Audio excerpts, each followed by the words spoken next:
conspiracies, and much more. Starring your host and co-host, Jenny Nicasio, Sean Kelly, and Jason Sledgehammer I. Petro. Brought to you by UPRN Network.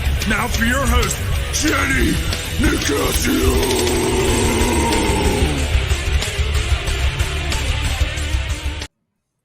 Cool. Good evening and welcome to Chasing Prophecy on FM 105.3 New Orleans, where we discuss anything and everything beyond the scope of normal on Torture Tuesdays. No. Torture Tuesday. Tuesday. I love it. Yeah. I love it. That's Who our doesn't new love a little Torture Tuesday. That's our new I guess slogan. That's our new slogan. Yeah. Torture Tuesdays on Chasing Prophecy.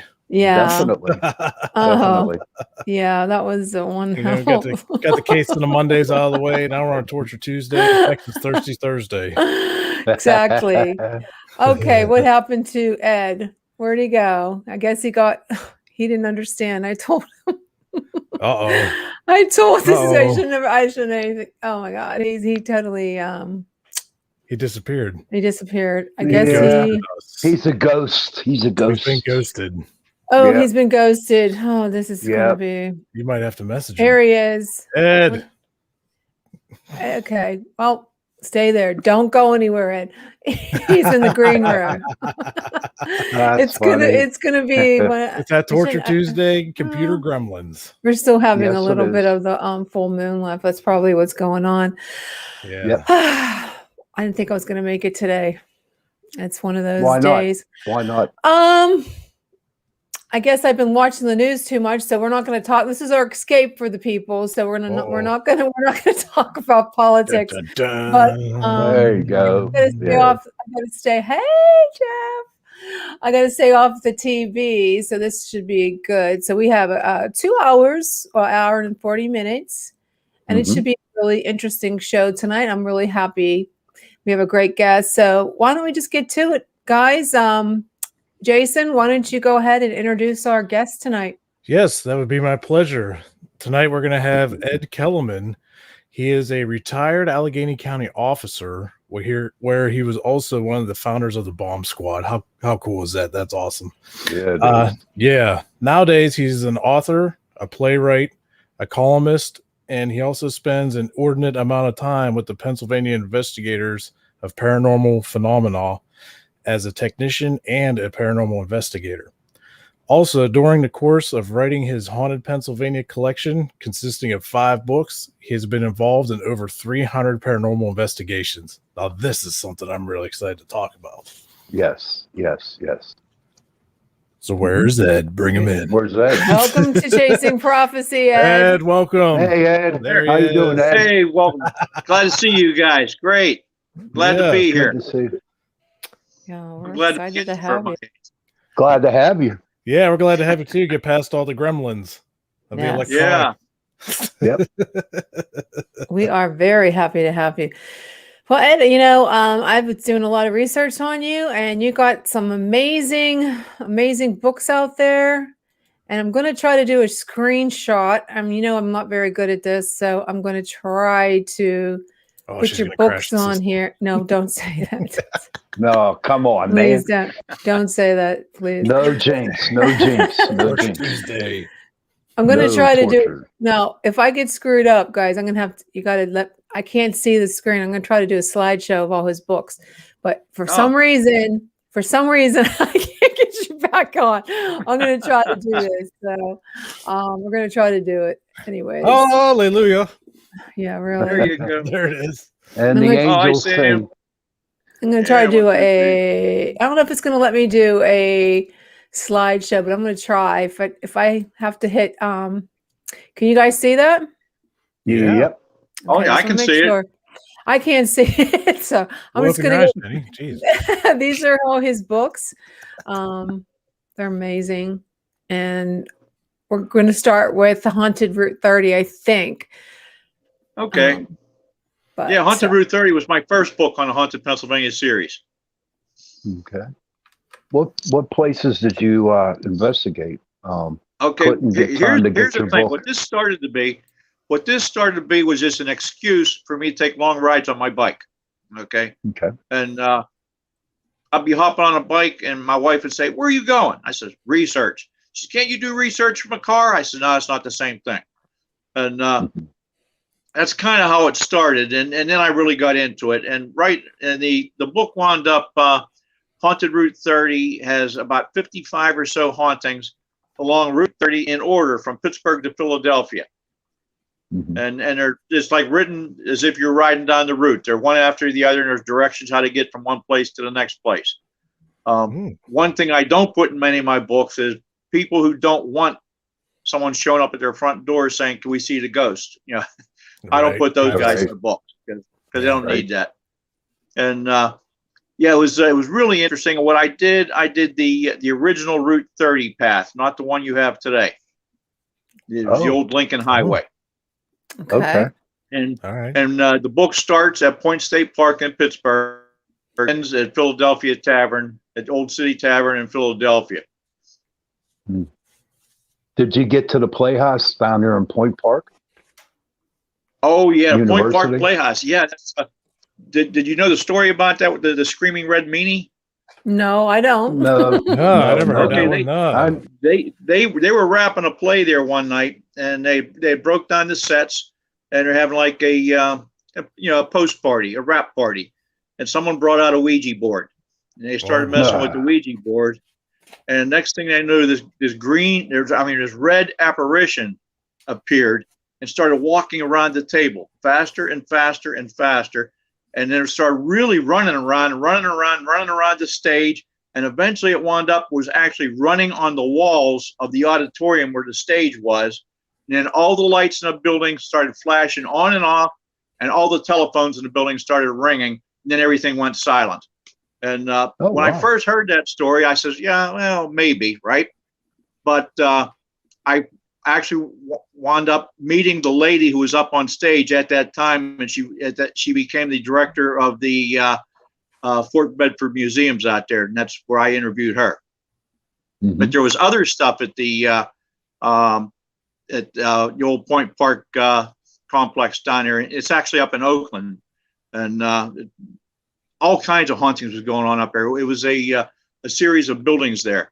One was a lady.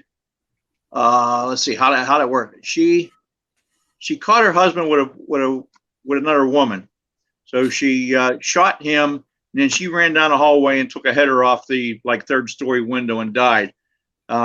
Later on, another actor, I think his name was John Johns. I'm not sure. Okay, he's a very good character actor.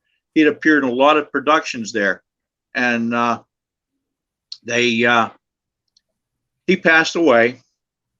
And then from time to time, he would appear on stage at the Playhouse with that woman who had committed suicide, and they would act back and forth between themselves. Oh my, that's pretty interesting. We got the opportunity. I can remember off the top of my head, but there was a number of other ones there too.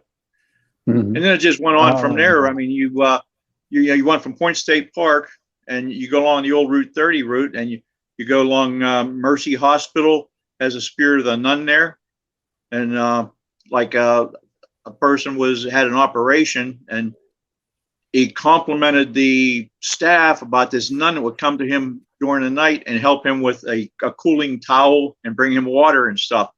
And you described the nun and what she was wearing, the old nun habit, and they told him they knew who there was, Sister Mary something, I can't remember the name now, but remembered who it was, and they told him that nobody in that hospital had worn habits in the last 20 years.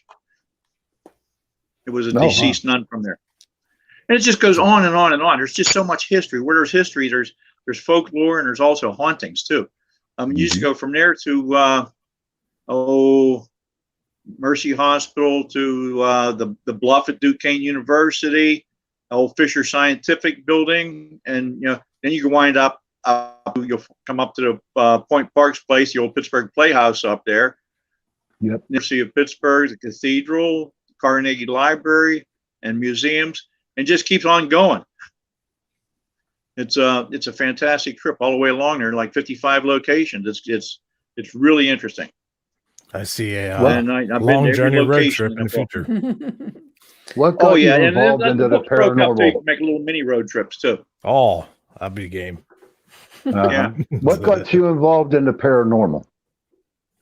Well, I've always been a writer, but I wasn't writing much in the paranormal. But I wound up on the board of directors at West Overton Museums down in Scottdale, PA. That was the birthplace for Henry Clay Frick. And we were doing a Halloween thing down there. And we did some stage work and stuff like that. We were doing a Halloween show down there where you take people on a tour and you have like the haunted barn, and you have like a scene that's a funeral and this kind of stuff. And I would start at the mansion, and I was dressed in character as my character called Little Butch Bo Peep. You can picture me in a polka dot hoop dress, okay, 48 double D bra. Oh yeah, and I'll tell you what, it took the Sunday edition to stuff that one. And then blonde wig, a bonnet, a shepherd's crook, my work boots, and of course my beard. I wasn't shaving my beard. You probably looked lovely. Oh, I was wonderful. I was wonderful. And I started in the mansion and to bring people down through the mansion. And it was kind of tongue in cheek. I'd be down in the basement of the mansion. I'd say, now here's something over here that's very rare. You people have never seen anything like this before. This is the original 1812 microwave. And and some people actually believe it. But anyhow, I was walking along, and there's haunts. There's legitimate haunts there also. And I was walking along at one point, and a disembodied voice said, "Here, take this," and knocked my bonnet off my head. And someone caught it like 2 rows back in the crowd out of the air. Oh, at the exact same time that was happening to me, my young son was in a place called the Stock Barn, where they had a mock funeral. And he was up on the 2nd floor, and his job was to like drag chains back and forth and make spooky sounds. Well, they had a crew come through there. He did that.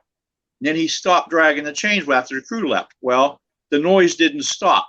And then all the farm utensils on the wall started shaking and rattling.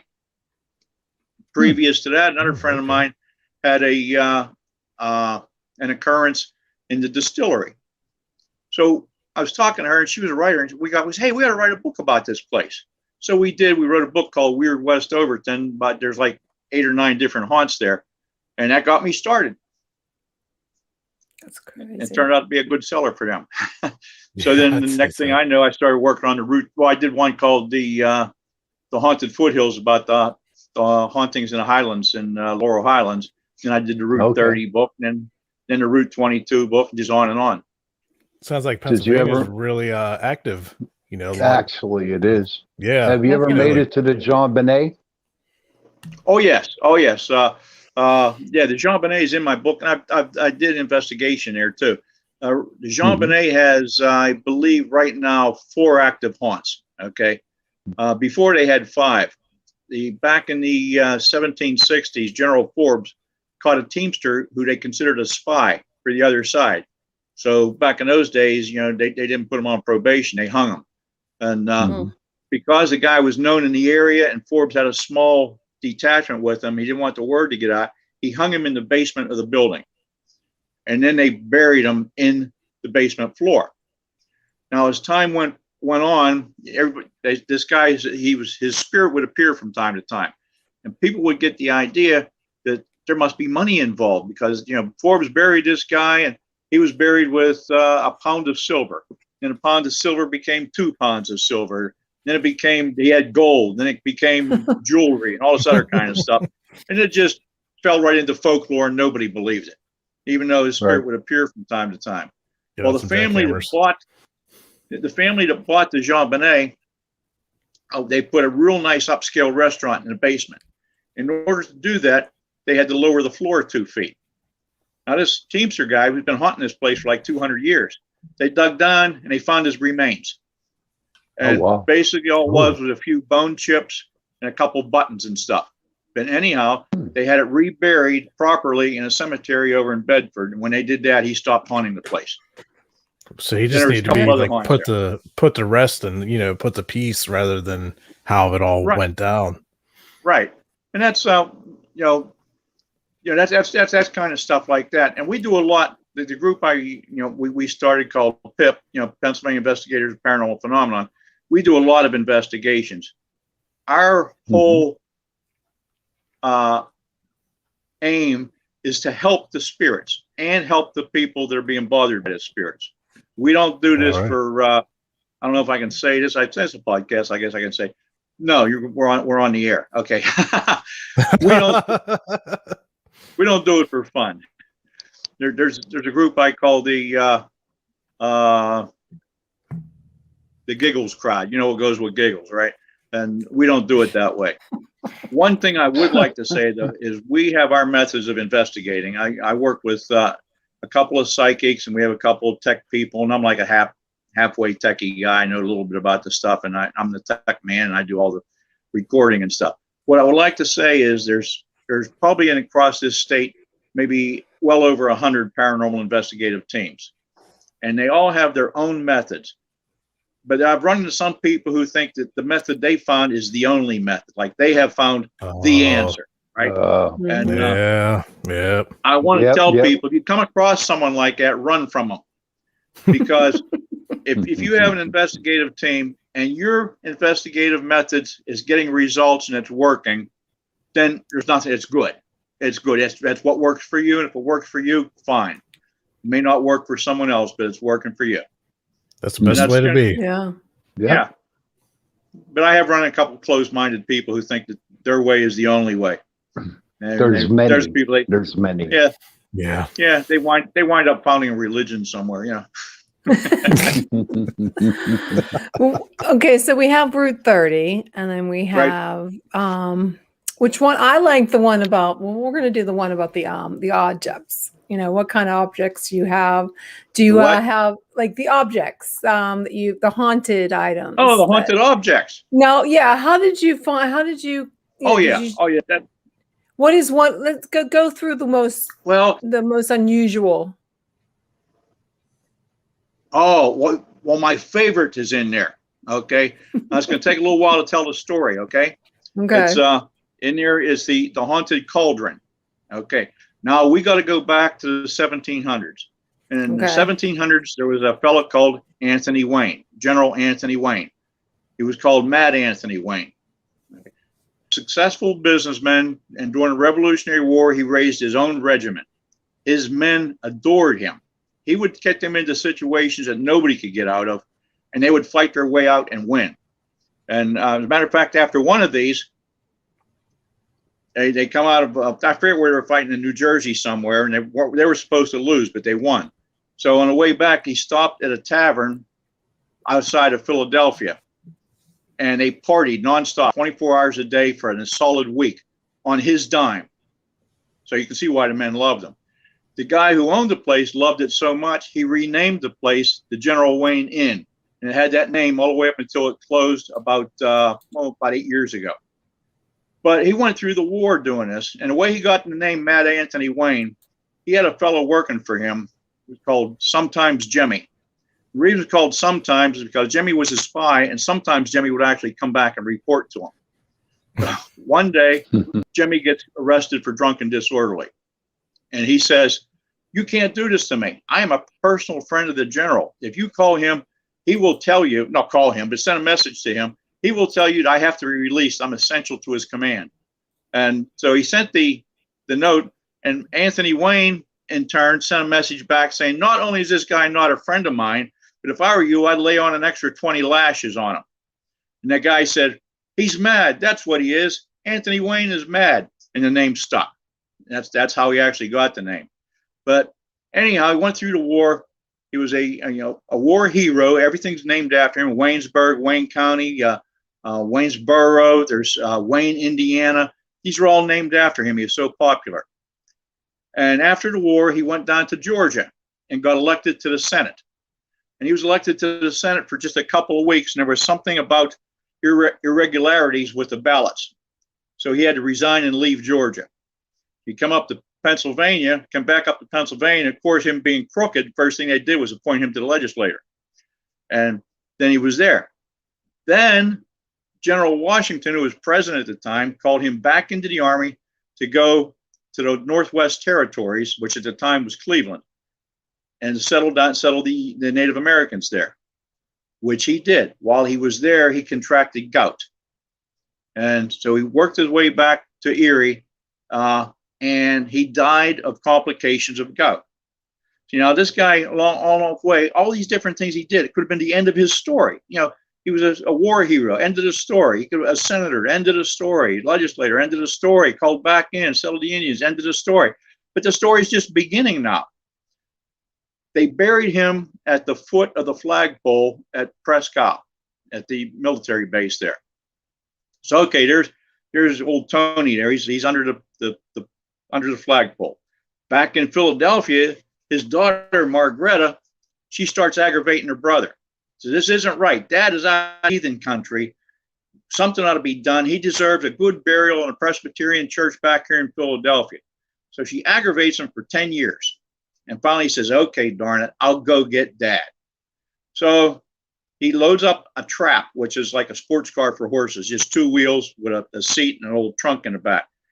300 and some miles, almost 400 miles from Philadelphia to Erie back in those days on dirt roads and stuff. Goes all the way up there, and Dad's under the flagpole. They dig up Dad.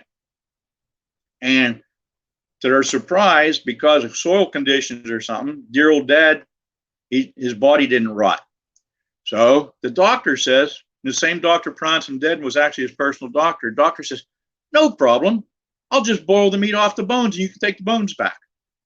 And so the son said, well, okay, I'm going to go in town and get drunk while you're doing that.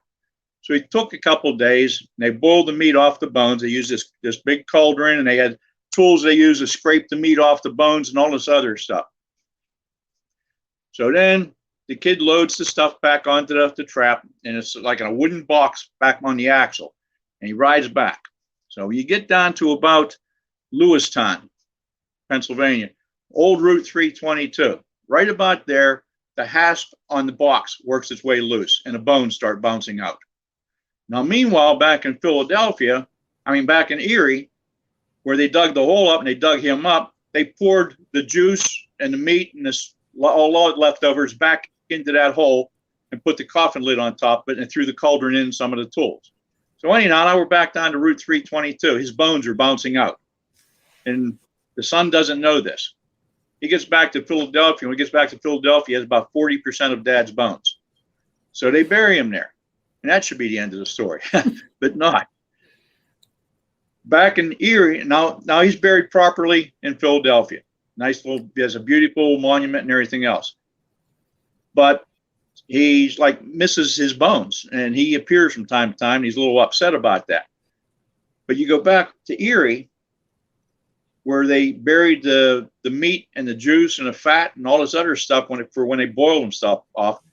They built a guardhouse over top of where he was buried. A few years goes by, the guardhouse burns down. So they build another guardhouse on top of it. A few years goes by, that guardhouse burns down. And instead of building another guardhouse, they leveled the field and used it for a parade ground. So after about 30 years, they forgot where they had buried his stuff. They just lost it. In 1880, I think it was 1882, a fellow comes by, wants to find him. So he goes on his hands and knees all over that thing till he found burnt evidence of burnt posts and stuff. And that's where that guardhouse was. And dig, and he finds the cauldron. They find the coffin lid. Now, by then, of course, there's nothing else left. All our stuff is sunk into the ground. And so, what do you think they did there, where the coffin lid was and everything else? They built another guardhouse on top of it. So today, that coffin lid and a plaque and everything is still inside that guardhouse up on press. The cauldron and the tools that they used was given to the Erie County Historical Society, and they have it in there at the Historical Society. So certain nights, guardsmen in the building, we walk around, they can hear the cauldron rattling inside the closet where it's kept, and they can open it up and they see the tools and stuff will rattle around in there. Like I call him, used to be Mad Anthony, now I call him Pissed Off Tony. Because now he wants to find his stuff. And so then that's going on there. Now, he was born on New Year's Day. So on New Year's Day, his spirit has been seen in full military regalia galloping along on his war horse down on the stretch of Route 322 where his bones were lost. And then in Philadelphia, an apparition comes about at certain places, certain times around the grave. So what you got this guy who was a hero and everything else. He's buried in 3 different places. You know, God.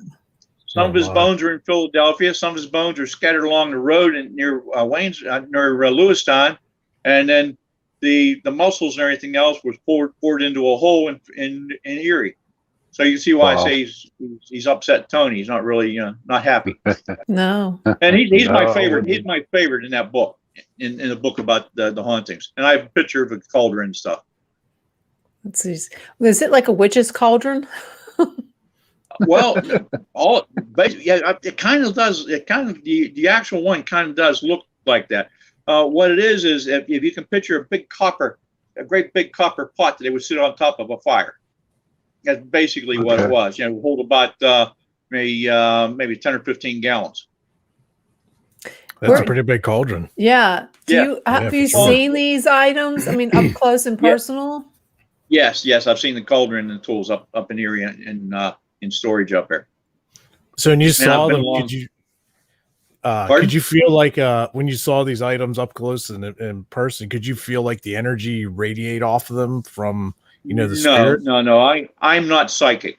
Okay, I have a little bit of abilities. I've been described as an empath, but I don't have any real psychic abilities. Now, when I'm working with my partner on the team, that she's a very, very good psychic. If I'm like within 2 foot of her, sometimes a little bit of her abilities will bleed off on me. For instance, we were doing an investigation at a theater, and we're up on the stage, and she says, "You see that old couple back there in the corner?" And I look and say, "Darn, yeah, I can see them." And she says, "Well, they don't want us here." but I could see them that time, and certain other times when I'm with her, I can. But normally I am not psychic, and I have no psychic abilities really. Have you ever brought her up to Erie to check out the cauldron? No, she wasn't. She wasn't along on that particular investigation. I did a lot of stuff I did for the books. I did on my own, and I also did with a different psychic. And we work along that way. But like with Bev, her name is Beverly Lagorga. She's a very good psychic, very talented. We do a lot of investigating together, and we do a lot of stuff in private homes, and we help them out that way. Well, we do. One place that we did is you heard of the Railroad Museum of Pennsylvania down near Strasburg? Yep. Okay, it's an amazing place. We got called in there by the curator to do a paranormal investigation, because I had written one of the books in my Haunted Pennsylvania series called The Haunted Railroads of Pennsylvania. So naturally, I figured that's a good place to sell the book in their gift shop. So I go down here and I'm huckstering the book to the lady, and they bought some books, and she says the curator wants to talk to you. And I'm thinking I'm a product of parochial schools. I figured, it's like the principal. What'd I do? Why do you want to talk to me? Yeah. And so I go over and talk to him, and he says, we've been having some difficulties with paranormal activity here in the museum. Would you be interested in doing an investigation here? And outside, I said to him, yeah, I think we could do that. Inside, I'm going, yeah, right. Yeah, because exactly. This place is huge. It has inside the building, it has like more than 50 restored pieces of historic railroad equipment, and everything's immaculate. It's restored better than the day it was built, and there's so much history and everything with that. So I bring Bev up there, and also the other psychic work, Kat. The first time with Bev, walk up there, and she walks in, and she just stopped dead inside the door, and the place was just completely packed. She said, "There's hundreds of people here and everything. I don't see anybody. And we estimate in that building is between 8,000 and 10,000 spirits. Wow, that's amazing. But it's what we call residual hauntings. It's residual haunting.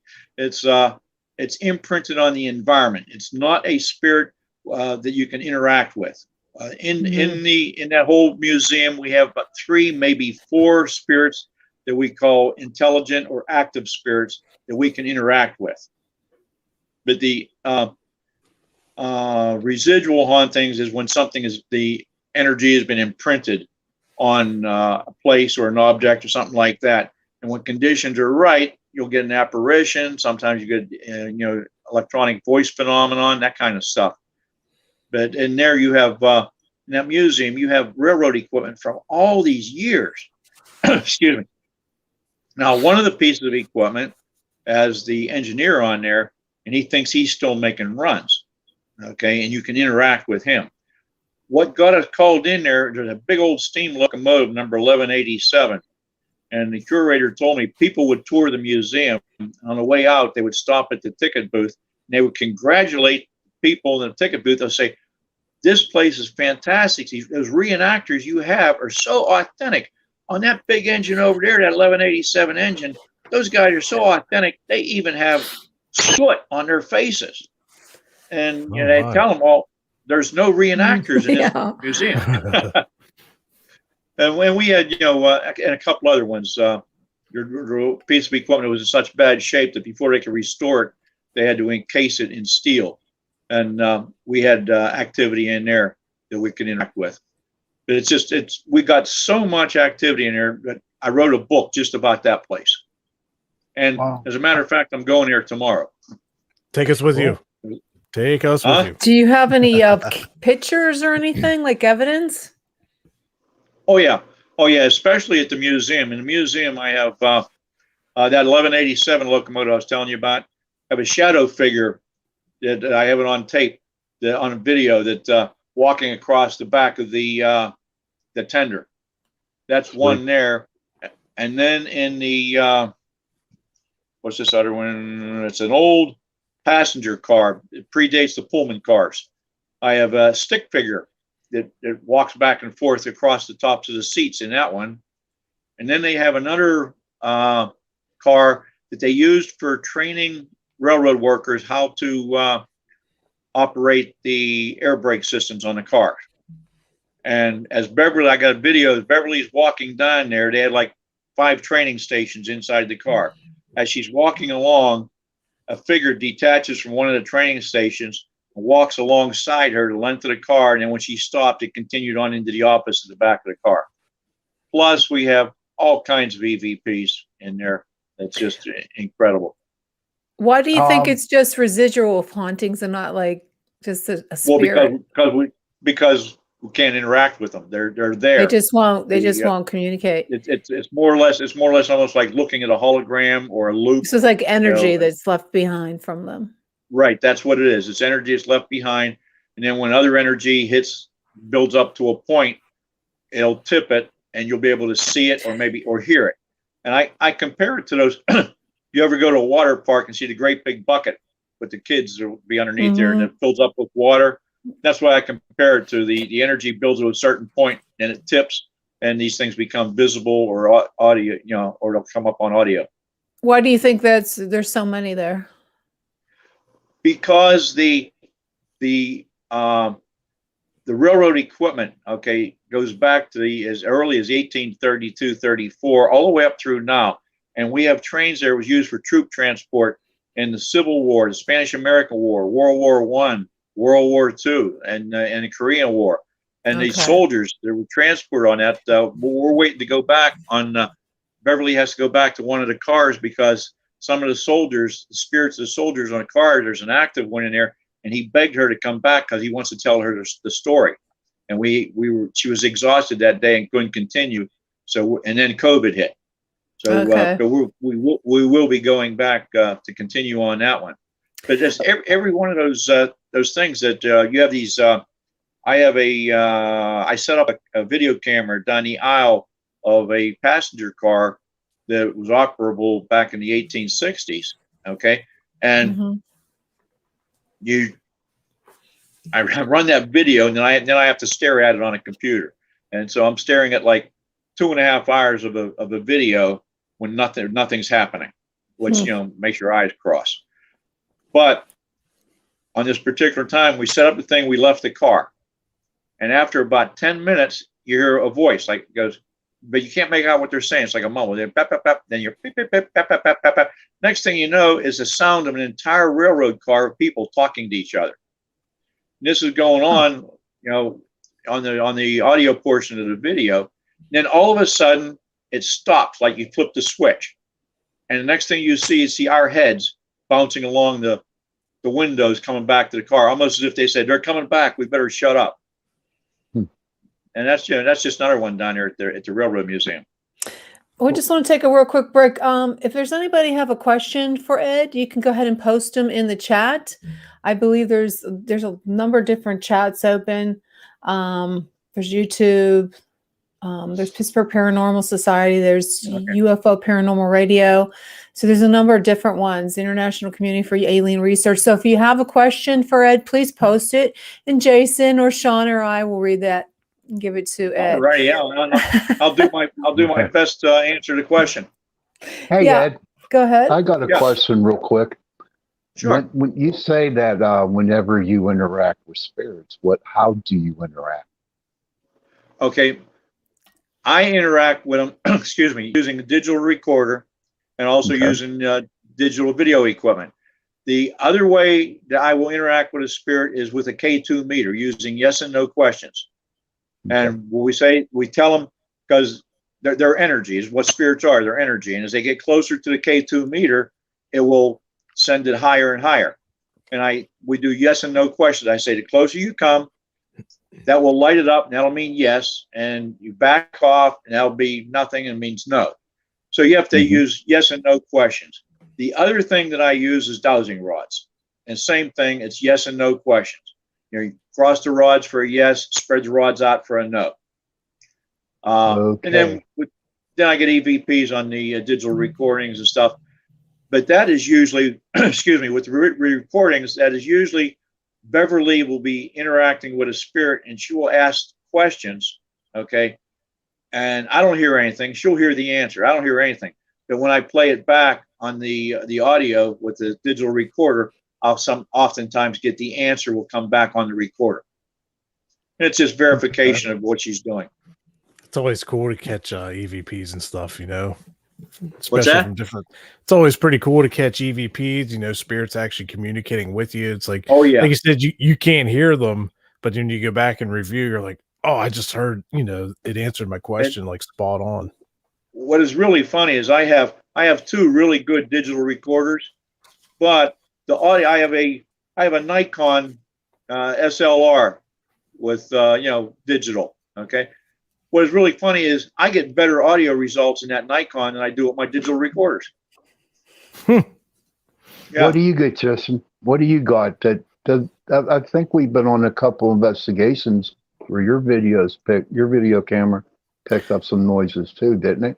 Yeah. I use digital video cameras as well, and I have a full spectrum DSLR camera.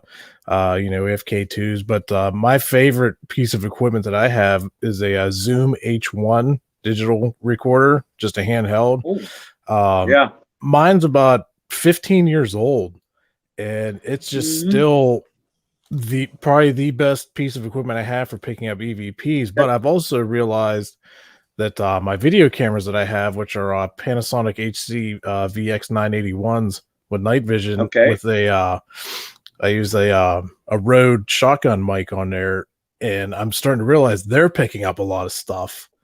It's just amazing, you know. Then comparing the two together, you know, you catch it on one, sometimes you catch it on both, sometimes, you know. Yeah, that's great. And sometimes you'll catch it on two of them at the same time, which is really good. Yeah. Because that just verifies it all. I'll run side by side, and one will catch it and one won't. Right. And that's and then another thing is that I use a program called Audacity. I don't know if you're familiar with that.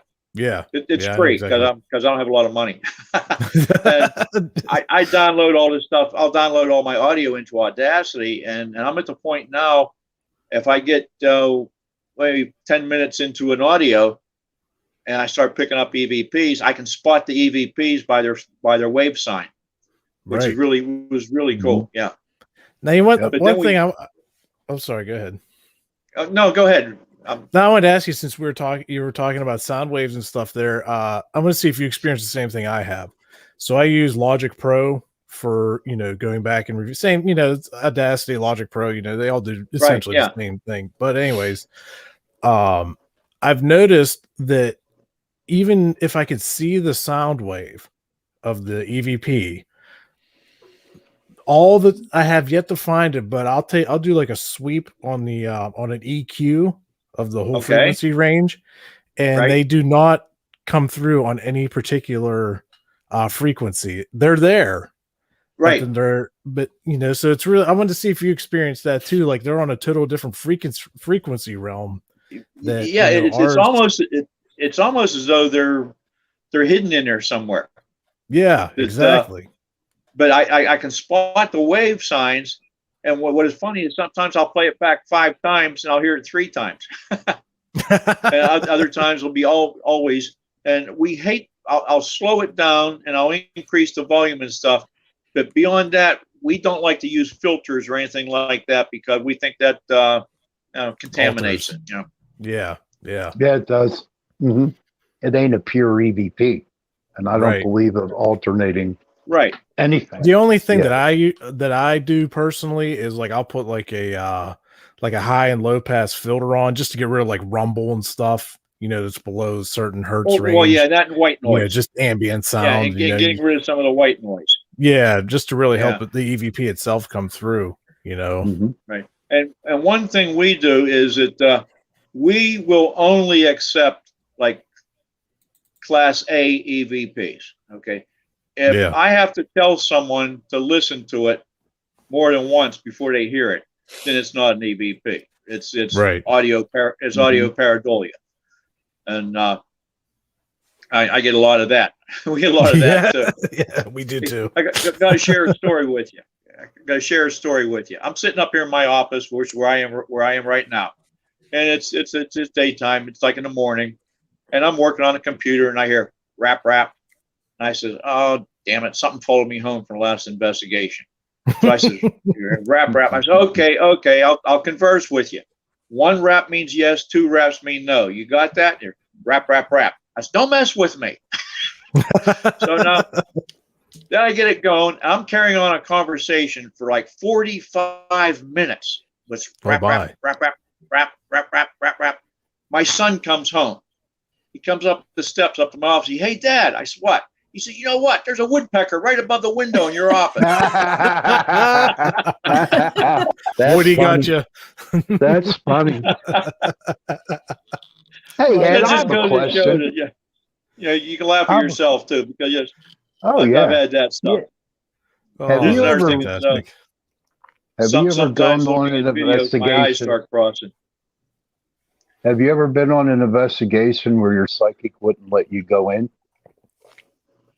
Would not let me go in. Yeah, well, not investigate it because she just didn't feel right about it. Yes. I'm trying to think where that was. Would have. Oh boy, it was a place down in Menneson.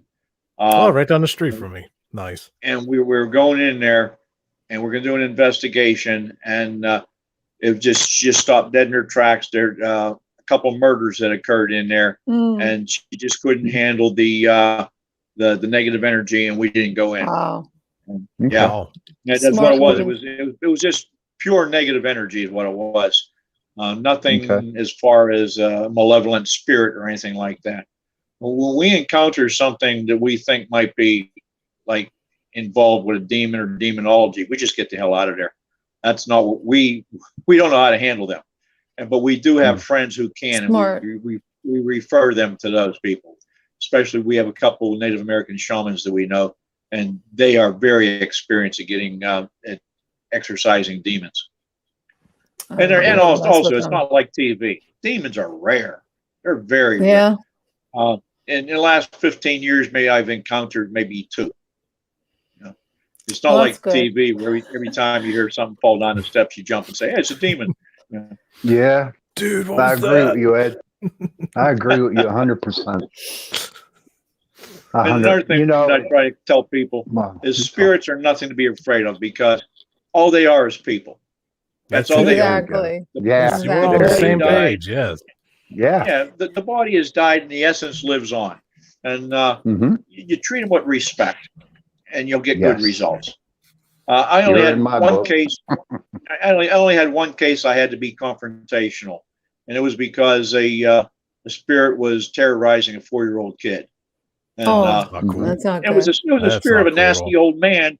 He would just like jump out of the closet as the kid going, boo, all kind of stuff like that. And See, that's not nice.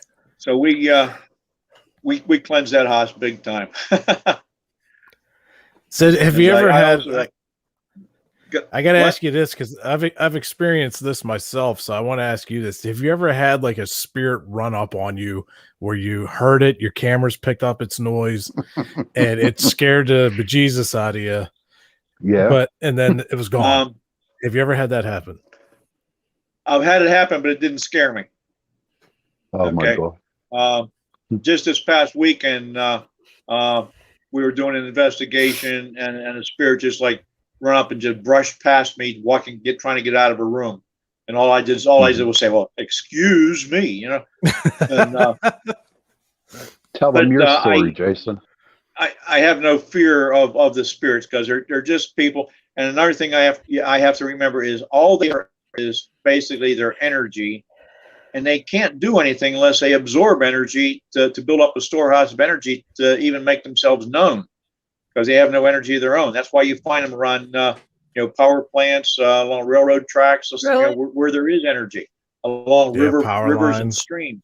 Yeah, any place where there's lots of energy. Why? Just because they're sucking the energy, or what? Yeah, the EMF that's emitted from like the power lines and everything is just right. Yeah, they absorb love it. they absorb the energy. When they get enough energy, then they can make themselves known. Sometimes with voice, some partial apparitions, mist, this kind of stuff, depending on how much energy they get. If you looked in the Route 30 book, I have a picture in the Route 30 book of a spirit here down in Allegheny, full body, full color apparition. Really interesting. And we tracked him down and found out who he was and everything too. Did you get evidence on a camera?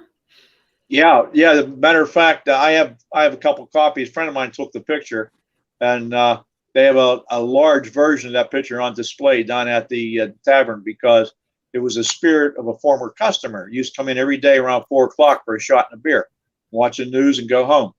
And the picture was taken 6 years after he died, and it just shows he's up there at the bar, with a cigar in his hand, and it's plain as day. I do have a question not a question. I want to know, how'd you get into the haunted churches and cemeteries? Did you not write a book on it? How did I know that question was coming? Yes, I wrote a book P.I.P.P. on Pennsylvania haunted churches and cemeteries. Okay. Yes. Cemeteries are no problem. You just go in there. And here's the thing. Right. I'm not crawling around a cemetery at night. The spirits are there 24 hours a day. You don't have to be there, at night. The only thing night does is give you a little bit of solitude and spookiness. You get the spooky factor. But the funny thing is, the first 3 cemeteries I investigated weren't even haunted. They very had a history of being haunted, but they weren't. And so I like debunk them. Yeah, there it is there. But most of the residents of the cemetery, they're at peace. That's a peaceful place for them. Usually spirits will haunt a place where there's some kind of trauma or an important event in their life takes place. But like I say, and as far as investigating the churches, I was very circumspect about that.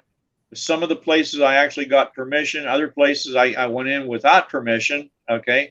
And same thing with the cemeteries. I didn't ask anybody's permission to go to a cemetery, because as far as I'm concerned, cemetery is a public place. As long as you're respectful, you're okay. And it's easier to ask for being respectful. It's easier to ask for forgiveness than permission too, right? Yeah. What? It's easier to ask for forgiveness than permission. Oh yeah, yeah, that's right. That's right. Yeah. Hey, so I got one for you. I want to see what your thoughts are on this. When it comes to spirits, what's your thoughts on why some spirits like stick around as compared to like heading to heaven or hell per se? Why do you? What's your thoughts on that? Well, the way I feel about this is that spirits will be on this side without crossing over. They usually have some sort of a reason for it. Lots of times, is they have a message they need to deliver, or they have unfinished business on this side. cases involving murder. Pretty common with that. A spirit will stay back on his side and keep nudging people to get the murder solved. Okay. Excuse me. Other ones, the spirit has to have a message delivered. And then sometimes they died so fast they don't know they're dead. Right. And they're like just there, and they don't even know they're dead. And sometimes they're held on this side. I don't know if my good friend Patsy Wilson, okay, she was a founder of the Ghost Research Foundation. That was, that lasted like 25 years. We did an investigation at a cavern where we found the spirits of young children that were actually captured against, at their funerals. A guy was capturing them, using them for life force or something. I don't know, but we were able to get those kids crossed over, and we were able to trap the renegade spirit. And as a matter of fact, he's permanently trapped. He's up there inside the cavern, and the cavern's now sealed, so he's going to be there for a while. Wow. So they're held against their will. One of my favorite stories is in my Paranormal PA book. It's called Rosie and Mac. Mac was a truck driver, and he died. And his spirit, after he was dead, his spirit called his wife on the phone, and she didn't know he was dead yet. She hadn't been notified of the truck accident yet. This goes back to like the 1930s or early 40s. And he called her on the phone, and he told her how he wanted his funeral to be. And she's saying, "Why are you telling me this?" and everything. And then he told her, he says, upstairs in a bedroom, the dresser drawer, if you pull the drawer out, taped to the underneath side of the drawer is my insurance papers. You'll get enough money there, you'll be able to keep the farm. And that's what she did. And when she went up there, she found that. And it was later on that day, the sheriff got in touch with her and told her that he'd been in an accident the previous night and died. And so he's delivering a message. That's a very important message. And of course, and Rosie, she was like 19 at the time with 2 kids, and she lived to be 92 and never remarried. Oh my! Oh, that's something. Just a little spare second here. I'd like to thank our sponsors, Carnation, for sponsoring our show tonight. Jason, what it's like when we do them long nighters where we need our coffee. Lots of coffee. Lots of coffee. Yeah, and, you can always get these breakfast. Carnation, instant carnations, man. They're good. That's right. These are really good. You just got a packet, and you just put them in your drink. I got some milk here. Mm-hmm. And I'll show you. You just Chasing Prophecy goes cooking class. There's only 150 calories in these, and you just put it in, and you just get to whip it up. It's loaded with. It's loaded. These are start lights. So if you could see it, it's kind of messed up. There you go. There you go. Do you have chocolate or vanilla? Oh, I got the chocolate, and I'm gonna whip it up right now. Whip it good. I got one of these fancy whippers. I got some. Hey, you got the sunglasses. Whipping with Jenny. There you are. These are really good. These are the light ones. So if you're on trying to watch those calories. Is there any froth? Yes, I wish you could see. It is really good. Is that instant breakfast drink? Yeah, it's the light start Carnation. I love that stuff.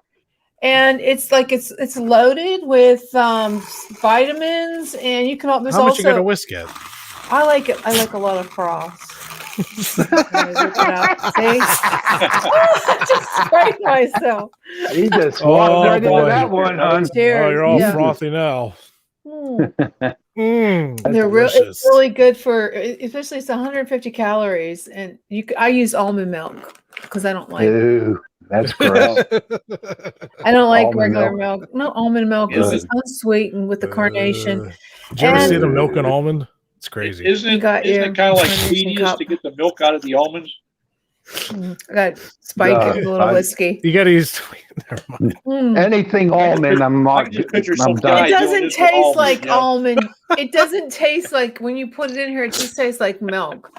It doesn't, but it's really good. But thanks, Carnation, for sponsoring our second hour, and we'll mention it again in the like halfway through and at the end. Sean, that's your job at the end. Okay. Cheers. Enjoy your frothy. Although it's making my nose run, so I don't know. You better go catch it then. Jeez. It's really good. You can do ASMR too with it. What are you whispering? Oh.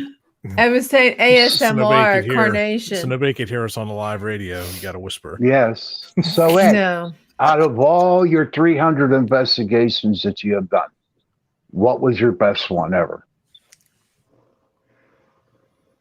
Oh, let me see. Oh, this is going to be good. My best one or my most interesting one, or what? No, your very best one that you just cherished till now. Like I want to hear about his interesting one too. I'd like to hear his top three. I'd his like top to hear three. the best one too. Best, most interesting, and most scary. Well, we can do that. My most satisfying one was getting that spirit out of that house where he was terrorizing a little boy. Okay, that was my most satisfying one, and I could agree with that. We had to go back to that house 3 times because the son of a gun kept hiding from us, and we didn't know it was an old farmhouse. We didn't know that there was a hidden room in the house. And the third time we got back there, we found the hidden room, and that's where this guy's nasty old spirit was hiding from us, because we were loaded for bear. And I have some very close friends that are Wiccans, okay, and so I get material off of them too. And I went in there. We had sage, we had peace water, we had sage water, we had tar water.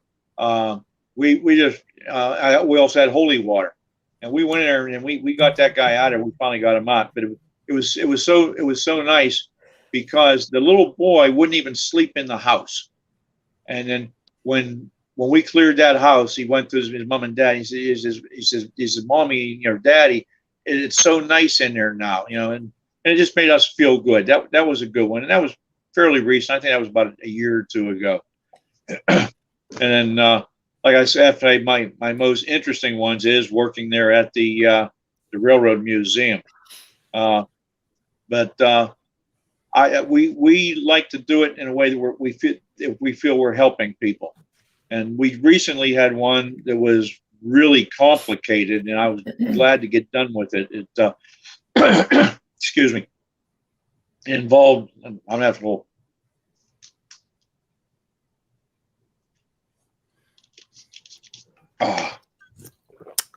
It involved a house that was kind of historic, okay, and the house was built on a retreat path of a Revolutionary War battle and French and Indian War battle.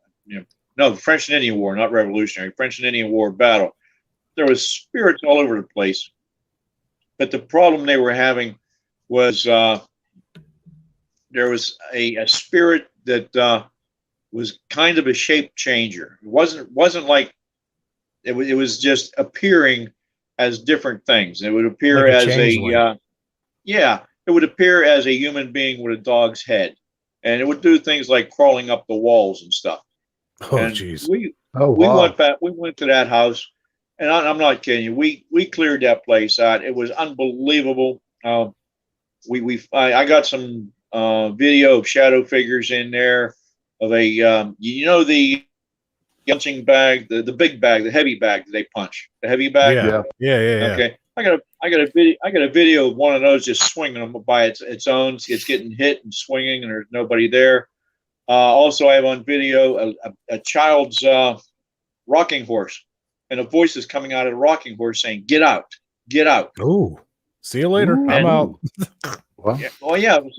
Well, basically, that's what happened. Not to us. That scared them, and right. So we go in here and we completely cleanse that house. Then we go outside the house and we cleanse an area around the house to prevent anything from coming in, because there was a portal outside the house. And so we cleanse there to keep it from coming in through that portal. And everything was all hunky-dory and everybody was happy and everything else. A week later, we get a call, they're back. We go back there and we do it all over again.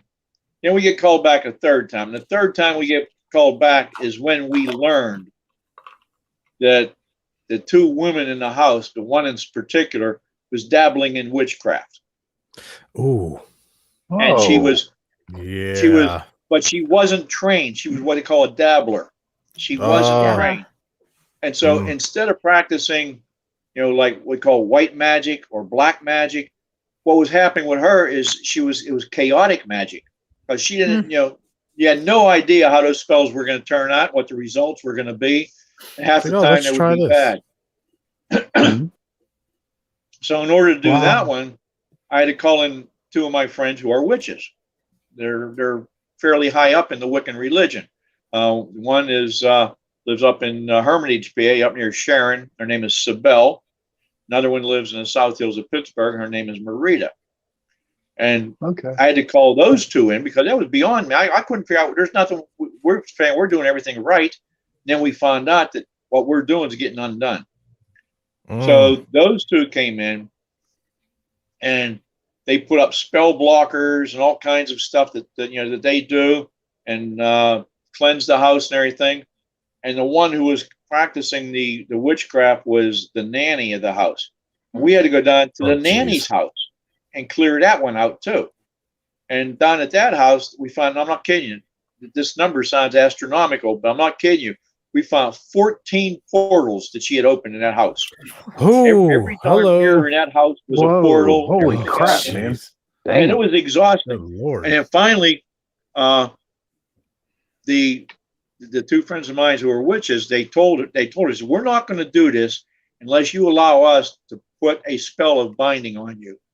And a spell of binding means that she can no longer ever in her lifetime be able to do any kind of witchcraft. Wow. And she said, oh, okay. So they did. They cast a spell of binding. It took them 48 hours to cast that spell. It's a complicated spell. Jeez. When they did, that woman could no longer practice any kind of witchcraft at all. And 2 days later, she called back and wanted to be unbound. And I told Maria, I said, well, just tell her she's unbound, but don't unbind her. Oh, yeah. And then we told her, when we found out about this witchcraft, because Beverly, as soon as Beverly found out that that was going on, she refused to go back to that house at all. She wouldn't go back. She can't stand being lied to. I don't blame her. Yeah, I don't think I would either. And it was interesting, and it got a little strange, a little weird. Hey Ed, and we like have we have a question from, I'm not sure how to pronounce this. Tava. Look, I got to help her. Tavia. That's a beautiful kitty. She said, with your experience with the paranormal, if when you do, you persist in this purgatory, what would you do as a ghost to communicate most efficiently with future investigators, or would you not want to react? It would depend. Yes, it would depend. I probably wouldn't want to interact with investigators unless I knew them and knew who they were and what they were up to. I'm not into the ghost hunting crowd, and the Ghostbusters, that kind of stuff. I'm not into that. I got a list. I got a list that long. I'm going to hunt.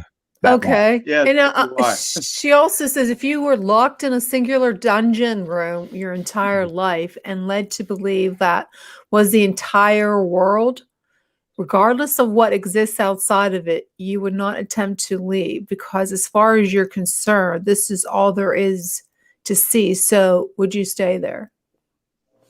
Well, she kind of answered her own question. Or stay here. That sounds like some awesome song lyrics. Yeah, you mean after you died, would your spirit stay there? I guess that's what she's asking. I imagine after the body died, if the spirit lived on and the spirit was capable of leaving that room, us human beings, we are the most curious people in the world. We're always trying to figure out stuff. So you want to know what the hell's on the other side of that door, and if you were in a spiritual condition, you were able to pass through that door, I'd probably give it a shot.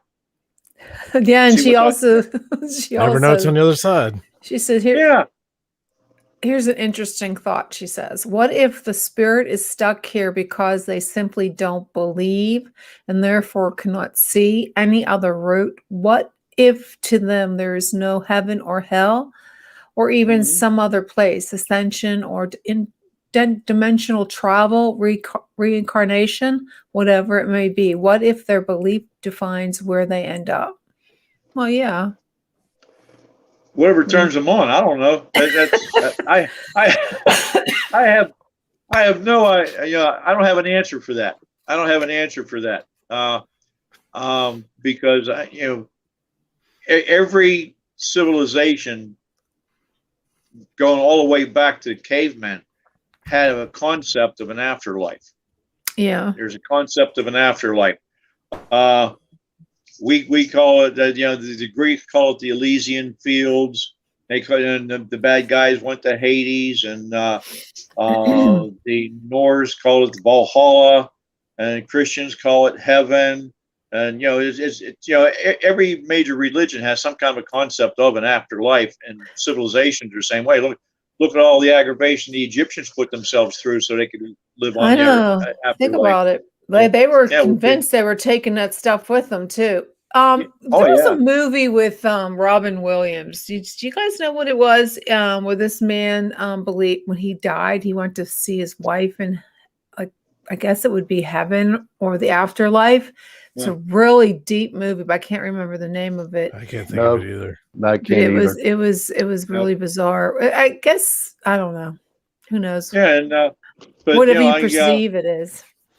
It's like if some guy pulls a gun on me, cocks it, and is ready to pull the trigger, and I tell him I don't believe in that gun, so you can't shoot me. I mean, it's okay. Yeah, that's the only analogy I could give to that.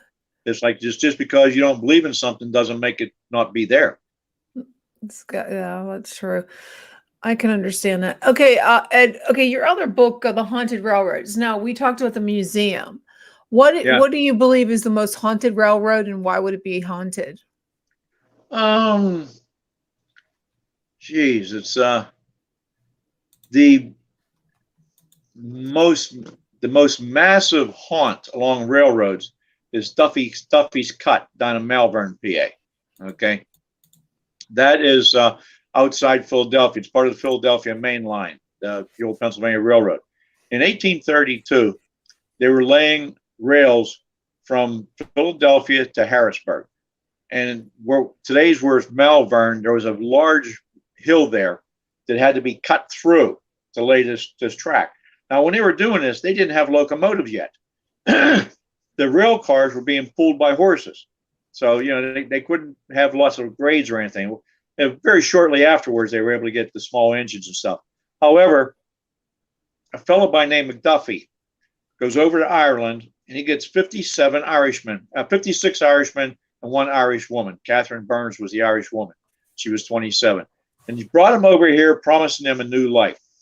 And what they got for their promise is they got like 6 weeks in a rat and roach infested ship that brought them down and dumped them on the docks in Philadelphia, and it worked their way out there, and they lived in a little tent village while they were doing this stuff, and it was miserable work because it was oil shale and sticky and everything else, and they were doing this by hand. They had to cut right through the hillside to lay the rail tracks.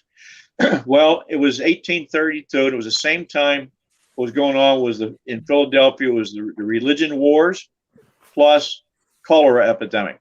Okay, the religion wars was that don't forget, these guys come from Ireland. They're all Catholics. Okay, so the non-Catholics in the in Philadelphia, they were burning down Catholic churches and vice versa and stuff like that. And this was going on at that same time. And then a cholera epidemic came in. Well, 2 of these people got sick. So people around there immediately thought it was a cholera outbreak. And the first 2 that got sick, when they died, they buried them under the blacksmith shop because they figured the graves would be disturbed. Well, their neighbors around that area where they were doing the building the cut through, came over and massacred them. They killed all 57 of them. They didn't even waste bullets on them. Most of them got killed with pickaxes to the head and stuff like that. And this was covered up by the Pennsylvania Railroad because they had to go get more guys to make that cut come through.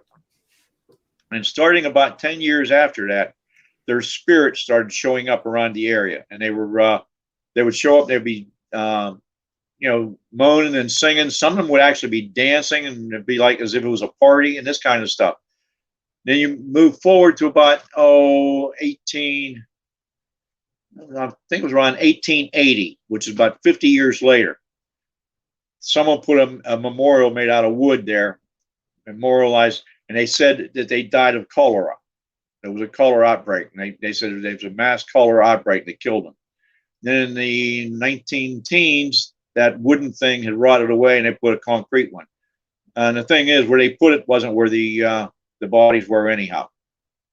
So time goes by, and all this was covered up by the railroads. Well, there's two doctors from Immaculata College out east. I forget their names now. One was a doctor of divinity. One was a doctor of archaeology. Their grandfather was a vice president of the Pennsylvania Railroad. And when he retired, he took all the papers about the Cut massacre, and he had them up in his house. So when they were going through his papers, they found this stuff, and they found that that the railroad knew that these people had been massacred. So what they did, they made like their life work to find out about this, and they went down there and started doing archaeological digs along that railroad track. And that started in 2009, I think it was. By 2013, they had come across the remains of like 6 bodies. And those 6 bodies all showed evidence of being murdered. Their skulls were crushed with like a pickaxe blade. And they were able to identify with DNA 2 of the bodies. And Catherine Burns, one of the bodies, was identified. Tommy something was the other guy. I forget his name. Those 2 bodies got repatriated to Ireland, and they had a full funeral for them in Ireland. In the meantime, they had the partial remains of about 6 more bodies. They were keeping them in metal boxes in the archaeological department. And then Amtrak withdrew permission for them to do any more digging, and they had to go to court. And they had spent 3 years in court before they got permission to resume the digging. In the meantime, these bodies, these partial bones and stuff that they had in storage would be rattling and stuff flying off the shelves and everything, as though they're saying, "Don't forget us." And I believe a Lutheran cemetery in the area donated ground. Those bodies now that they find, the partial bodies and stuff, they're sealed in metal containers, and they're buried in a Lutheran cemetery out east until they can get DNA matches with them. Once they get DNA matches with them, then they'll take those bodies and repatriate them to Ireland. But these spirits have been haunting that place. You're talking, almost 5 dozen spirits, 57 people. Their spirits been haunting that place ever since, until the guy started doing the digging. Then things settled down. And the funny thing is that's a subdivision, a upper class subdivision outside of Philadelphia, and these people spent a lot of money for homes, and they wind up with spirits, and they appear in a shade of blue for some reason, but peering in their windows and stuff. And now they also there's a newspaper article about I think around 1912, 1913, newspaper article says they appear outside the houses singing and dancing as if they're in a party. And that's probably the most haunted, single most haunted place along there. There's other places throughout Pennsylvania too that are. A couple I was able to debunk, which is satisfying too. Up north near Waynesboro, PA, Waynesboro, whatever. I forget the name of the town. It's in the book. Anyhow, they have a tradition at a railroad crossing, and they said back a long time ago, a school bus stalled on a railroad crossing, and so the driver got the kids out, and they were pushing the bus off the railroad crossing, and a train came and killed everybody, which would have been unfortunate. That would have been unfortunate if it was true. But so the thing is, now you're supposed to go up there. If you have to jump through hoops to see a ghost or see a spirit, it's not for real. Okay, you're supposed to go up there now, midnight, on a new moon, when there's no moon, when it's dark. Stop on the railroad crossing. Turn your lights off, turn your engine off, put your car in neutral, and the spirits of little kids will push you off the railroad crossing. It's not going to happen. Do that. We'll do that, Jason. We'll do that. Yeah, it's not going to happen. And what it is I researched, okay? Since school buses were very first built, there has only been one accident involving a school bus in Pennsylvania where there was any kind of injury or fatality, and that was in West Newton. Nothing out east where this was. And there's another place in Pennsylvania, they have the same kind of tradition. It didn't happen. The only place where a school bus got hit and there was massive death happened in Texas, and that was a long time ago. But I find these things, they're interesting when you're able to debunk them like that. Mm-hmm. And there's a number of other ones. Railroading was a very, very dangerous occupation. That's why there's a number associated with railroads. If you were a railroad worker for the Pennsylvania Railroad between 1890 and 1920, you had a better chance of being killed or injured than if you were an infantryman in the First World War. Wow. Oh, that's interesting. That's interesting. They were losing, literally dying, accidents and stuff like that on a railroad, thousands of people a year. Jeez. Yeah, a year. Due to what? Like work? Accidents on the railroad. What? You had probably collisions and stuff, like not collisions, being brushed off the trains, being caught between trains. The brakeman was the most dangerous job on a railroad. They had that wheel up on top. You had to turn the wheel and run across the top of the cars to the next one, turn the wheel, and you had to keep repeating that to slow the train down. Oh, my goodness. Westinghouse invented the air brake, I believe it was 1867 or 68. It didn't become mandatory until 1910. What about bank like the robberies on the trains? Oh, well, the last major train robbery in the United States happened in Pennsylvania. Okay, there's no ghost associated with this, but I just find it interesting. Yeah, I just find it interesting because but I find it interesting because it was local. Yeah, it's up here near Ebensburg, Pennsylvania, east of Pittsburgh. Matter of fact, it's along the Ghost Town Trail, which is rails the trail bike trail. And it was 1927. They robbed a train, and it was called the Bolzano train robbery, and they got $20-some thousand of a I think it was a mine payroll, and they killed a couple of people in the process, and they all got caught because they were dumb. They all got caught within a week or two after the robbery, and they all got executed. But it was the last. I find it interesting because it was the last major train robbery in the United States. Hey, Ed, tell us about your experience in the prison where they made the movie. What was that called? Oh, Shawshank Redemption. Yes. Redemption. Oh, yes. That's a good story. Yeah, we were down there for, let's see, the Parapsychon, which is a 3-day paranormal conference at the Mansfield Reformatory in Mansfield, Ohio. And have you guys ever been there? Yep. No. Oh, you have? Yes. Well, it's as you come around the bend and you see it, it's a beautiful place. It looks like a castle. It's beautiful. It's nasty for the people that had to be in there. After it was 1892 or something like that when it opened, they had the one wing built, and the second wing was built by the prisoners themselves. That was their job. They built the second wing of the prison. And I was down there with a member of my team, Nancy, and I was down there huckstering my books. I had my table set up to sell my books and stuff. And we did a tour of the museum, a tour of the prison on a Friday night. And we came down going through that place. It's just awesome. I mean, you have to see it. They have an electric chair there called Old Sparky. I guess that's a pretty common name for electric chairs. And it was not from, nobody was ever executed at the Mansfield prison. Okay. The electric chair is from the Columbus, Ohio prison. And 320 people were executed in that, including 8 women. Yeah. Oh, wow. And it goes back a ways.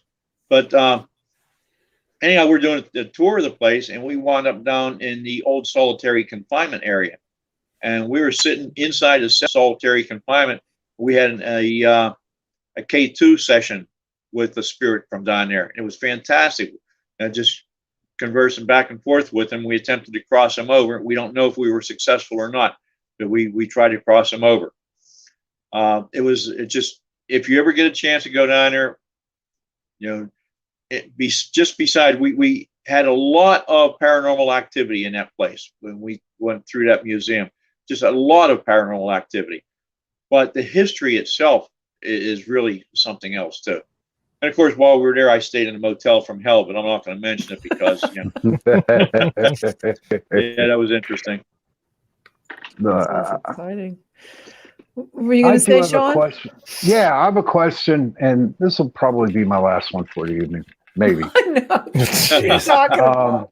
You have a while to go, buddy. Ed, do you believe in paranormal unity? What is that? What do you mean by paranormal unity? Instead of, bashing other paranormal groups, accept the other paranormal groups and work with other paranormal groups to find answers that people seek? Yes, I believe in a paranormal unity. I will not, however, work with a group who thinks they have the only answer. Okay. Just because somebody uses different investigative techniques than I use doesn't mean that they're using wrong investigative techniques. You're using a technique that works for them. Okay. But if they think they have found the answer, then no, I'm not going to work with them. Do you think, hey, I was thinking, how about my group and your group do a joint investigation somewhere sometime? Yeah, sure. Here's the thing, though, with my group, okay, we don't do commercial stuff. In other words, if we have to pay to be somewhere, we're not going there. Okay, that's like various asylums and stuff like that. We don't do that. We did the tour down there at the Mansfield Reformatory because it was part of the conference we were at, and we weren't actually there to do an investigation. We just happened to have a K2 meter with us, and we used it. But I don't like to go into places that are I call them commercialized ghost hunting places. There's a place down in Ohio. There's a place in Ohio called Prospect Place. Okay, and what it was is an old mansion built in the early 1900s, and actually the family who owned it worked with the railroads down there. But what they do, and this is a lot of reason why I like to go down there, is because the money that you pay to go through there, they actually put the money into the building. They don't make no money off it. They keep it going. Well, and the last time we were down there, Jason, them rooms look really, really nice. Like that's been a couple of years now. One place, I won't mention it. Okay, charges people $50 to $100 to go there and do paranormal investigations at night, and they are cautioned before they do it not to attempt to help the spirits cross over. So to me, that's holding the spirits. You're holding them hostage for entertainment purposes, and so that's one of the reasons why I don't. Wasn't that like the Blair House? And don't they do that? I'm not going to say where it was. It's in Pennsylvania, though. I just but that's I don't. Then another thing is that what I like is some of these ghost walks and stuff. And I tell people that if you go on one of these ghost walks, you're almost guaranteed not to see a ghost, but you will be told where they have been sighted. And the reason I say that is if it's an active haunting, an intelligent haunting, and just picture me, okay? Say I died a couple of years back, and now I'm haunting this house, and people they're going to bring people around here because I'm haunting the house. And how would you feel if someone's bringing 20, 30 strangers into your house 3 or 4 times and they want you to perform for them? That's pretty much why on these ghost walks, you usually you won't interact with any kind of a spirit. But the good thing about them is they show you where they are, and where they have been sighted like that. And I've been on a number of them. I enjoy them, but I know that I'm not going to see any ghosts. And especially up in Gettysburg. A couple of friends of mine run ghost walks up there, and I enjoy them, but I know I'm not going to see a ghost. Mm-hmm. That's interesting. I'm looking forward to Gettysburg. Actually, I've never been there. Too. Oh, Never you'll love been it, there. Jason. Yeah, I've been there many times. That's my home away from home. I get to Gettysburg on the average about twice a month, all year round. Matter of fact, I'll be in Gettysburg tomorrow. I'm going to Strasburg, to the Strasburg Railroad, and then over to the Railroad Museum in Pennsylvania. On the way back, I'll be stopping. I have outlets in Gettysburg. You know, they stock my books and stuff like that. And I'll be back there. Maybe we'll see you in Gettysburg the end of September, if you're there. Yeah, we're going. Didn't you write a book on Gettysburg? No, I didn't write a book on Gettysburg. A buddy of mine, Mark Nesbitt, is up to the 8th book. Mark. Yeah, we had him on the show. And he sells my books in his place up here on Baltimore Street. But I know where he's at. Yeah. Now, when you're up in Gettysburg, do you ever go by the Lincoln train station? Did you? Funny you say that. Investigating down there. I'm going to be there tomorrow. Oh, you are? Cool. Yeah. You mean that's a haunted area. Very haunted. Yep. Oh yeah. And then you got the Lincoln Diner too. That's pretty haunted too. Mm-hmm. But what I'll be there tomorrow is at what they call the Lincoln Train Station Museum. Is that what you're talking about? Or are you talking about the one on the other end of town where it was the actual station that he came through? The actual station that Abraham Lincoln came through. Okay. I know where you mean. No, I won't be there tomorrow. I'm going to be at the Lincoln Train Museum tomorrow. Okay. Stop by that station. It's pretty. And I'll be at one of my favorite places tomorrow too, Mr. Ed's. You ever stopped at Mr. Ed's? Yeah. If you like candy, that's the place to go. Mr. Ed's Elephant Museum and Candy Emporium. Yep. And I knew Mr. Ed. He just died a couple of years ago. You know, the funny thing is, when I was out there, people would stop and think that I was Mr. Ed because I look a lot like him until I lost some weight. They sell the old time candies, not what you see in the stores today. It's old time. You can get candy cigarettes there. I got them. You can get candy cigarettes there at Mr. Ed's. And they also have bacon root beer candy. Barrels. Yeah. All kinds of stuff. Wait a minute, I'll be right back. I want to show you something. I could go for some. I can go for some breakfast. Here you go. Hey, welcome back. Thanks for coming. Here you go. Candy cigarettes. Oh my God. I remember those. Oh, I remember those when I was a kid, would always walk around with them. Yeah. Used to pretend I was smoking too with those. Those are good. So Ed, let's talk on the last part of our show. Why don't you guys compare equipment that you use? What do you find to be the most useful and legitimate? Okay. What I use, I have, my case is out in the car, but in my case, I have 2 digital voice recorders. I have 2 digital video recorders, one with infrared. I got my digital SLR, and I have a Spirit Box 11, which I don't use, plus dowsing rods, and also K2 meter. That's pretty much what I have in my kit. It works for me. It works for us, and we don't tend to get too tech heavy because I am lucky enough to be working with some really good, talented psychics, and so I use my equipment that I use to verify what they're doing, and which is great. I got a friend up in Altoona, John. He has a really cool name, John Cool, but he has a camera rig that is like total spectrum. He's got the center camera is a high definition digital camera, video recorder. Okay, then on one side is infrared and the other side is ultraviolet. He has everything going on it. It's really cool. Not for me though. It's not one of my things, because I like to stick close working with a psychic, and we work together. and we've developed our methods over the years, and it really works for us. Sean, what do you think about? Yeah, what do you guys use? That's all Jason there.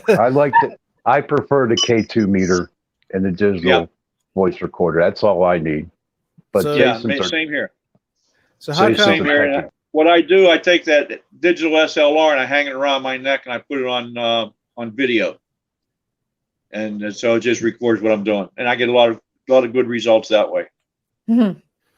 Now, how come you said you don't use the SB11 spirit box? Is there a reasoning behind that, or you have thoughts? Yeah. Like... The white noise that comes out of that box irritates me. Okay. Same here. The real loud. Same here. Okay. Now I don't like it. Yeah, you know Cody, that was the tech man for TAPS.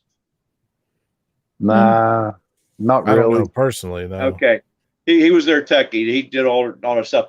I was talking with him, okay, and he told me how to eliminate the white noise. He says you have to install a noise gate in the output of it, and a noise gate is an item that rock musicians use. Yep, okay? I got plenty of those. Yeah, and they plug it in their guitar. And the thing is, I just never got around to doing it and trying it. That's all. What I do like about that SB11 though is it has a temperature monitor on it, and it's pretty decent at finding cold spots. Because it'll react when the temperature drops more. You can set the sensitivity on it, and I set it so it'll react when the temperature drops more than 10 degrees.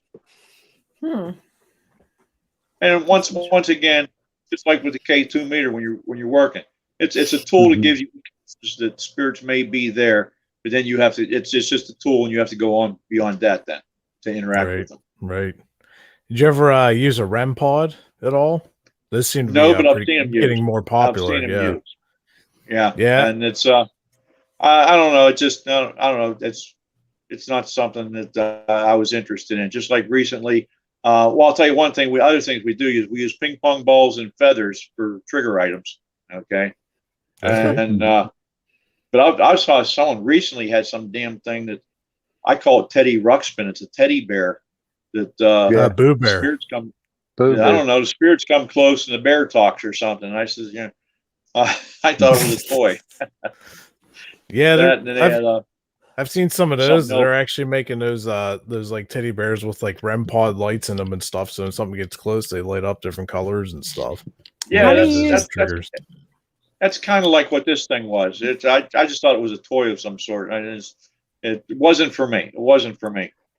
Right. How do you use the ping pong balls and the feathers? As trigger items, we'll set them, and this works especially when you're working with the spirits of kids. Okay, you get them to announce their presence by moving these things, moving them, and you got to set them in such a way that there's no breeze, especially with the feathers, no breeze or anything like that that's going to move them. Ping pong balls actually work better.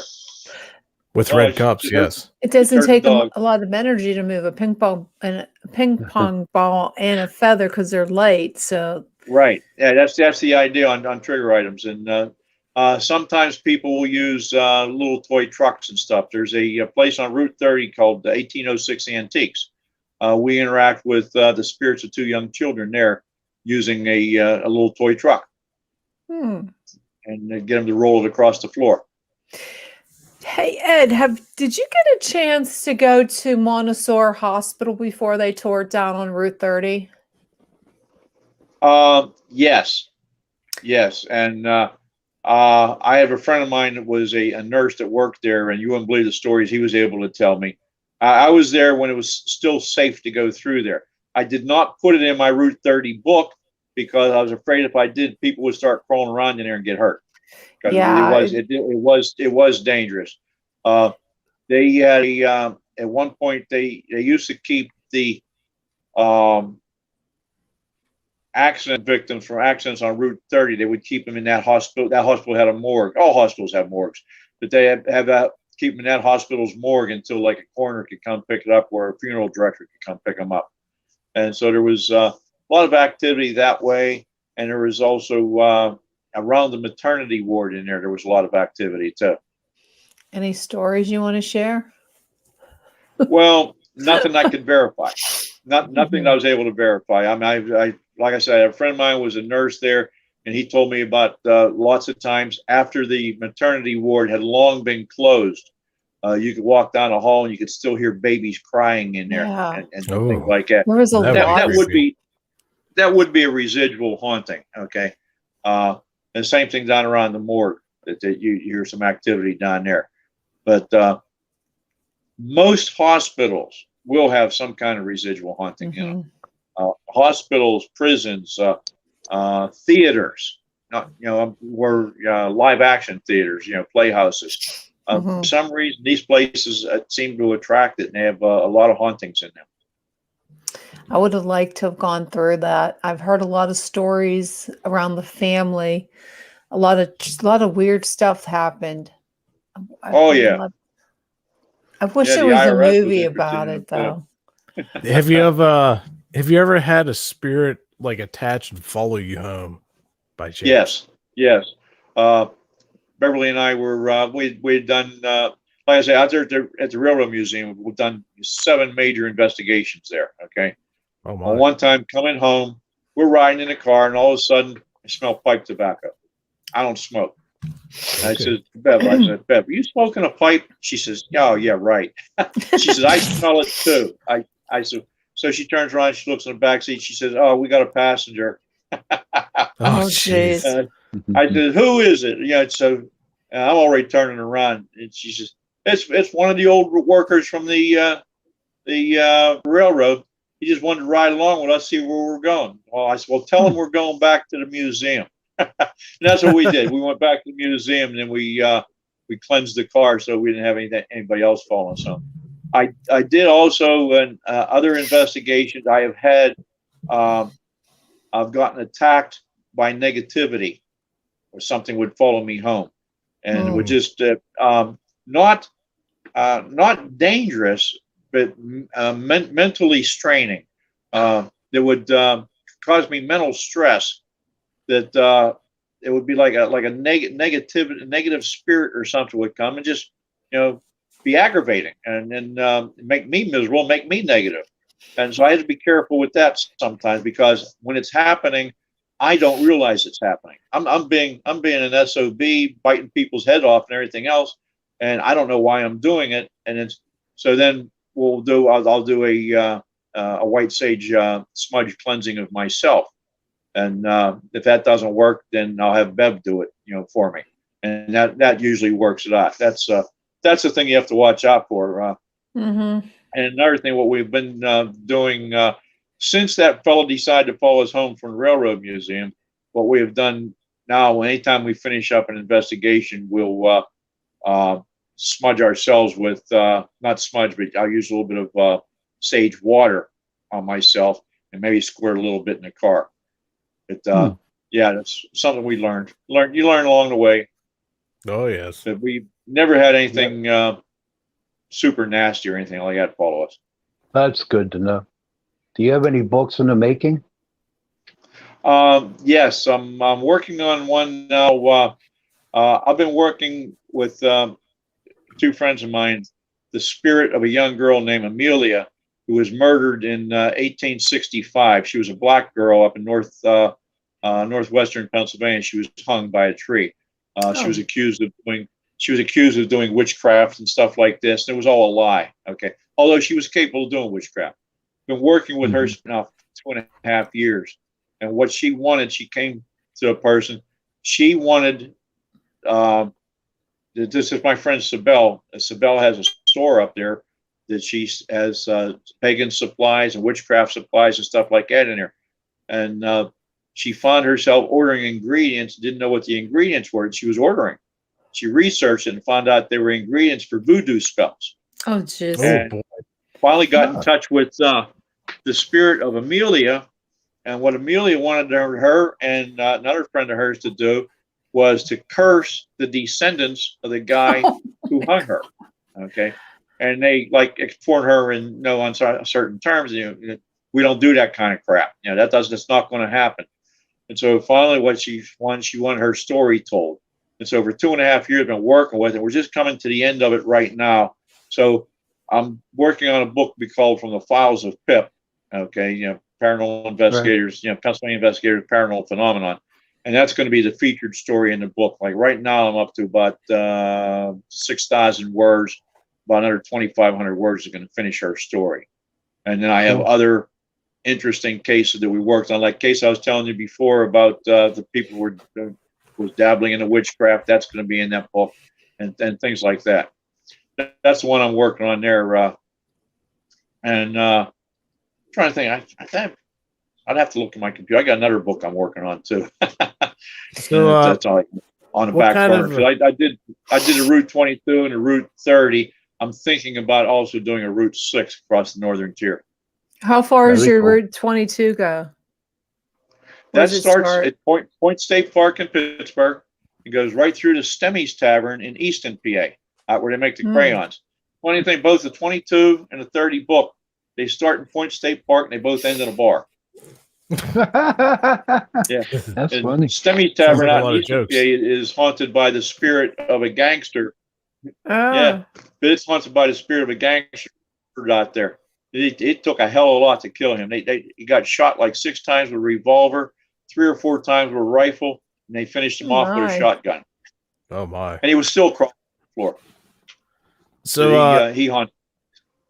So with all the investigations you've been on and all the years involved with everything paranormal, you know, what would your advice be for, you know, say some of our listeners that are like, you know, I'm going to try and start getting involved with paranormal, you know, like Sean and I, you know, we have our own advice, but, you know, like we want to get your input as well. And, you know, what could you recommend? Number one, I'd tell them, first of all, you have to decide what your motives are for wanting to do it.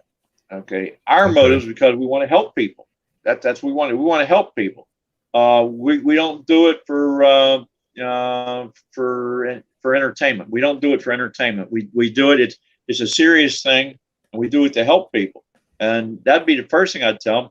Second, I would tell them to find a paranormal group in your area, okay, that is respected and as they're doing that they're doing it the way it should be done, and are getting results and stuff like that. And then join it as a trainee of some sort. Like I say, you know, way back when I joined up with Patty Wilson and the Ghost Research Foundation out in central Pennsylvania. We did a lot of work out there. I mean, we investigated the Antietam battlefield down there. With permission. Yeah, that's and nice. Because there's a flag officer buried on the southern end of the bridge down there, the Burnside Bridge, and we thought we had a member who thought he had the location done. He even went to the point of renting ground penetrating radar and everything else, but we didn't find it. And it cost him like $3,000 for that ground penetrating radar and an operator. But yeah, and we didn't find it. But that's things like that happen. And but yeah, you hook up with a good team that has a good reputation, and not just a bunch of high school kids running around with K2 meters. Oh my God! Yeah, high school kids. You know, Halloween's coming up too. Not old enough to drink, but they can summon demons. You know, I'll tell you about it real quick. I'll tell you about a cemetery. You may have heard of it.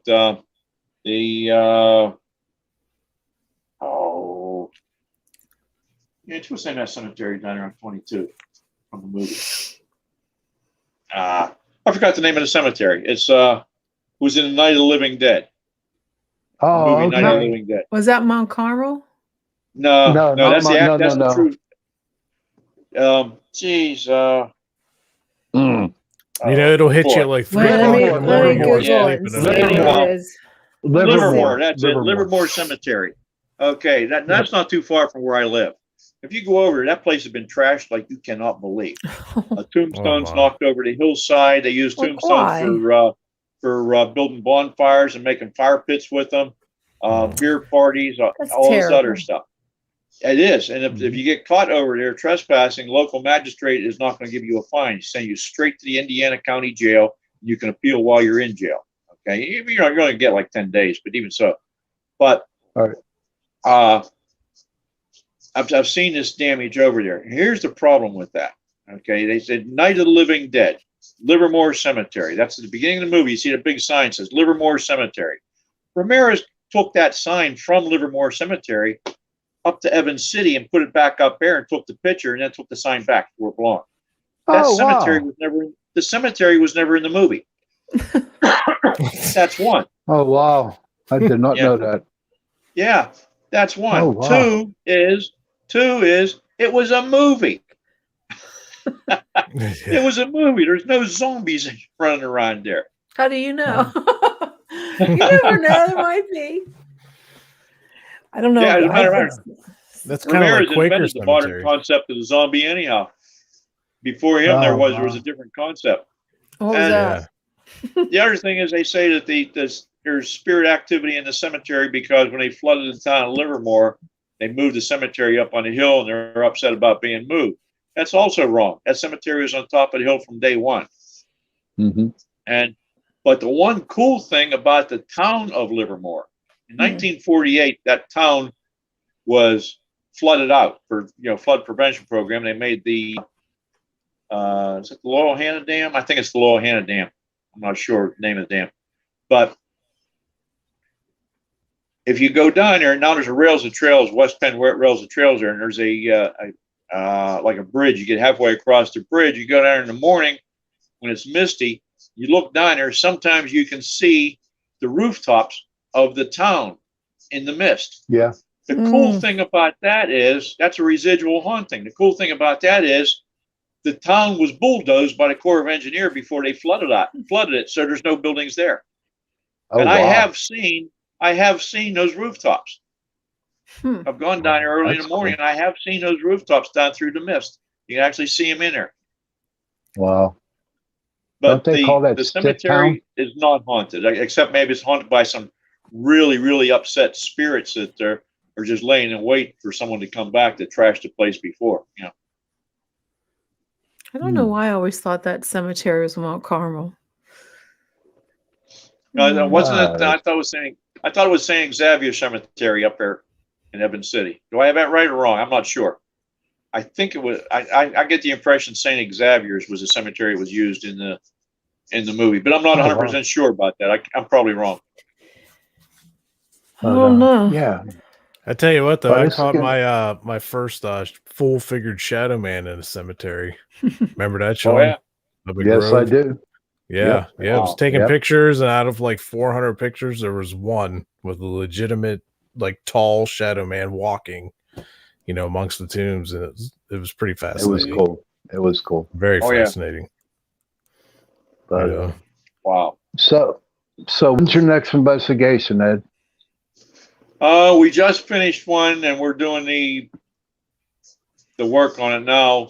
Listening to video, staring at videos, and listening to audio and stuff like that. We did last Saturday of a fire hall down near Connellsville, south of Connellsville, that was used as a morgue for a while. And we got some good results down there. We were able to cross over a number of spirits there. And that's the old fire hall. And our next investigation is going to be in the new fire hall of the same fire company, because we had activity there. And there's an American Legion up in East Conemaugh Township, up in Johnstown, that has some kind of spirit activity up there. We're not sure, but they had 2 bartenders quit because they were getting tired of hearing their names called, and there was nobody there. And that's pretty much it right now. I think we have a couple of private residences on the back burner right now, too. Cool. Well, I fact-checked that. It is the Evans City Cemetery for the Night of the Living Dead. That's what it's called, just the Evans City Cemetery. Yeah. Oh, okay, cool. I knew it was in Evans City. Yeah. It's real close to the witching hour, and I would like to thank Ed for being on the show and sharing And his thank you book. for letting me be on the show. Thank you for joining us for Torture Tuesday. Thank you. Torture Tuesday. Hey, can I give myself a little plug here? Can I give myself a little plug? Like to invite anybody that wants to check out my website, www.ekelemen.com. That's EKELEMEN.com. That has my books listed on it, and a little bit of bio information on me, and I think I have a couple sample columns and stuff like that in there. And I like people to come visit my website, and all my books are available on Amazon, as well as in my website list like 30 some retail places I have across the state.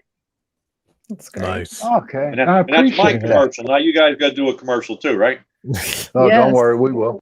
And remember, tonight's episode was sponsored by Carnation. Right. Cheers.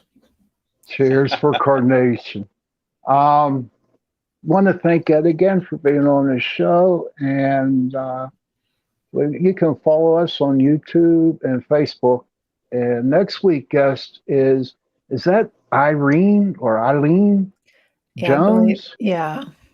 Eileen Jones with the Backroads Paranormal. And everybody, have a good night. Good night, everybody. Good night, and thank you. Good night, everybody. Thank you, Ed. All right. Thank you. Thank you for having me on here. I really, really enjoyed it. We really enjoyed your company too. Happy hunting. Okay. Thank you. Thank you.